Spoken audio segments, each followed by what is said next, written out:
Hello नमस्कार श्री स्वामी समर्थ. कशा आहात तुम्ही सगळे? मस्त आहात ना? मस्तच राहा. स्वामी कृपा तुमच्यावर सदैव राहो ही स्वामीचरणी प्रार्थना करते. आजच्या व्हिडिओची सुरुवात करते.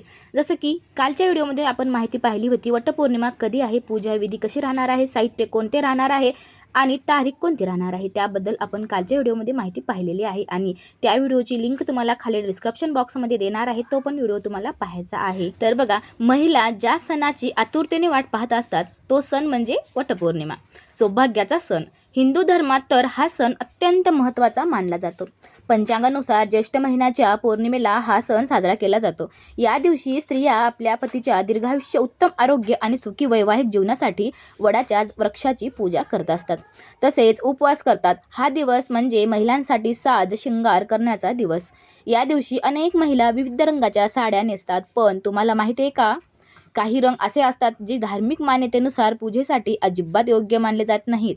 वटपौर्णिमा हा दिवस सौभाग्याचा असल्याने या दिवशी काही विशिष्ट रंग परिधान न करण्याची श्रद्धा आहे बरं का. असा कोणता रंग आहे जो या दिवशी परिधान करण्यास वर्ज्य मानला जातो आणि कोणते रंग या दिवशी घालण्यासाठी शुभ मानले जातात, धार्मिक महत्त्व आपण या व्हिडिओमध्ये पाहणार आहोत. तर ही माहिती आपल्याला स्किप न करता शेवटपर्यंत पाहायची आहे.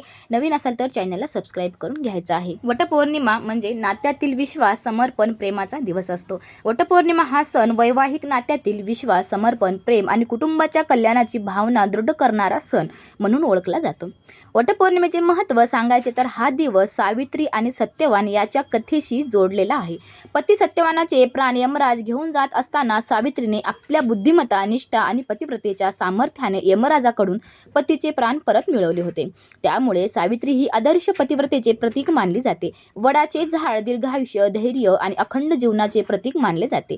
त्यामुळे वटवृक्षाची पूजा करून त्याला धागा गुंडाळण्याची परंपरा आहे.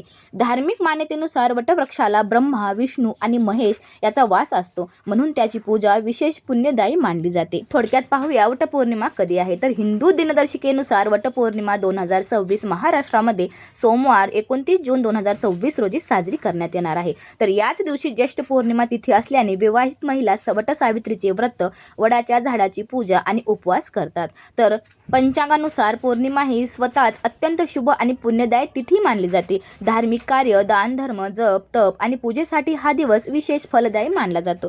पंचांगानुसार वटपौर्णिमा यंदा सोमवारी येत असल्याने चंद्र आणि भगवान शिव यांची कृपा प्राप्त होत आहे. सोमवार हा शिवपूजेसाठी अत्यंत शुभ दिवस आहे. तर या दिवशी काही असे रंग असतात ते की आपल्या पतीच्या दीर्घायुष्य वाढवण्यासाठी ते खूप फलदायी असे मानले जातात. आणि काही असे रंग असतात ते की धार्मिक कार्यामध्ये त्या रंगाचा विशेष असं वापरलं जात नाही त्या रंगाला. तर कधीही वटपौर्णिमेची जेव्हा आपण पूजा करतो ना, त्या दिवशी आपण सुवासिनींनी सौभाग्याचे प्रतीक असणारेच रंग आपल्याला परिधान करायचे आहेत. तर ते कोणते रंग आहेत? तर यामध्ये पहिला रंग असतो तो म्हणजे लाल. लाल, पिवळा, हिरवा, गुलाबी किंवा तुम्ही नारंगी रंगाची साडी नेसणे अत्यंत शुभ मानले जाते. हे रंग सकारात्मक ऊर्जा आणि अखंड सौभाग्याचे प्रतीक मानले जातात. म्हणून याच रंगाच्या जर तुमच्याकडे साड्या असतील तर त्या रंगाच्या तुम्ही साड्या वटपौर्णिमेच्या दिवशी तुम्ही परिधान करून पूजा करू शकता. पण पूजेच्या वेळी विसरूनही काळ्या किंवा पांढऱ्या रंगाची साडी आपल्याला परिधान करायची नाही किंवा अगदी गडद असा राखाडा कलर आपल्याला निवडायचा नाही. हे दोन रंग आपल्याला अजिबात घ्यायचे नाहीत. जर ही चूक तुम्ही करत असाल तर यंदा वटपौर्णिमेला ही चूक तुम्हाला थांबवायची आहे. हिरवा रंग आपल्याला घालायचा आहे, लाल रंग आपल्याला घालायचा आहे, पिवळा रंग, गुलाबी रंग. जो हिरवा रंग असतो ना, तो वडाच्या पूजेसाठी हिरव्या रंगाला विशेष महत्त्व आहे. गडद हिरवी पैठणी किंवा कांजीवरम किंवा एखादी काठपदराची साडी तुम्ही अतिशय शोभून दिसेल अशी साडी तुम्ही घालू शकता. लाल रंग घालू शकता. लाल रंग हा प्रेम आणि सौभाग्याचे प्रतीक आहे आणि नवविवाहितांसाठी लाल रंग खूप छान असा पर्याय आहे. तर पिवळा रंग मांगल्याचे आणि उत्साहाचे प्रतीक मानले जाते, म्हणून तुम्ही पिवळा पण रंग निवडू शकता.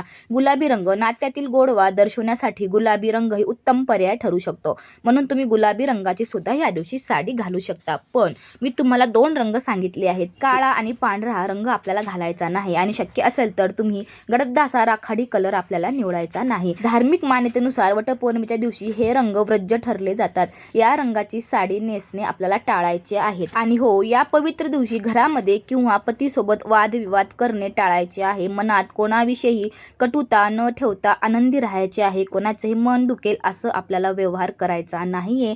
सत्यवचन आपल्याला पाळायचं आहे. आणि जेवढं होईल तेवढं आपल्याकडून दानधर्म आपल्याला करायचा आहे. एखाद्या गरजू व्यक्तींना आपल्याला जे आपल्याकडून घडेल ती वस्तू आपल्याला दान करायची आहे. वडाच्या झाडाची पूजा करताना झाडाला किंवा त्याच्या पानाला काही त्रास होईल, इजा होईल असं आपल्याला कृत्य करायचं नाही. ते आपल्याला काळजी या ठिकाणी आपल्याला घ्यायची आहे त्या गोष्टीची. वडाभोवती जर तुम्ही प्रदक्षिणा घेता त्यावेळेस दिवा एक अगदी असं झाडाजवळ पण चिटकून तुम्हाला लावायचा नाही. एखाद्या सुरक्षित जागी तुम्हाला दिवा प्रज्वलित करायचा आहे. त्याने तुम्हाला फेरी घालताना तुम्हालाही हानी होणार नाही आणि झाडालाही हानी होणार नाही याची आपल्याला काळजी या ठिकाणी घ्यायची आहे. अगदी धूप, अगरबत्ती, दिवा सुरक्षित ठिकाणी म्हणजेच की वडाच्या झाडाच्या अगदी दूर आपल्याला तो दिवा प्रज्वलित करायचा आहे आणि अगरबत्ती, धूप आपल्याला लावायची आहे.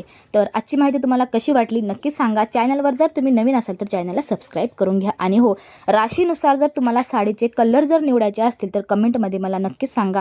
तो पण व्हिडिओ आपण बनवूया. आणि हो, पुन्हा भेटूया अशाच एका धार्मिक माहितीसोबत. तोपर्यंत तुम्हा सगळ्यांना श्री स्वामी समर्थ. बाय बाय सगळ्यांना. शेवटपर्यंत व्हिडिओ बघितल्याबद्दल मनापासून धन्यवाद करते. श्री स्वामी समर्थ.